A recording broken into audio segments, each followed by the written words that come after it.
আসসালামু আলাইকুম। আপনারা তো জানেন এখানে আমি 950 পিস ব্রয়লার মুরগি বলছিলাম। এখানে আমার আজকে প্রায় মুরগি বিক্রি করা শেষ। এখানে কয়েকটা আছে, এগুলো ছোটো।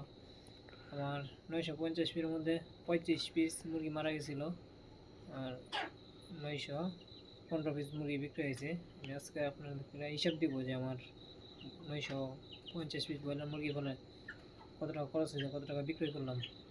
আমার 950 পিস মুরগি পালতে আমার মোট খরচ হয়েছে বাচ্চা বাবদ আমি 20 টাকা করে বাচ্চা নিয়েছিলাম 19,000 টাকা, এবং খাদ্য গেছে 1,29,041 বস্তা খাদ্য গেছে।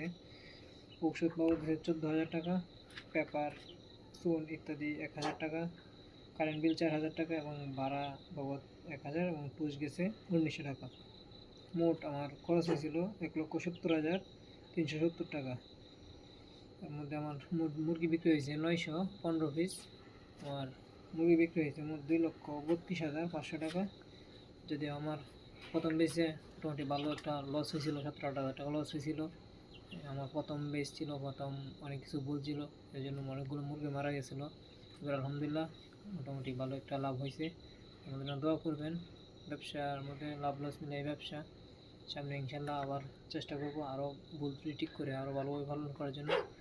দোয়া করবেন। ভালো থাকবেন। খুদা হাফেজ। আসসালামু আলাইকুম।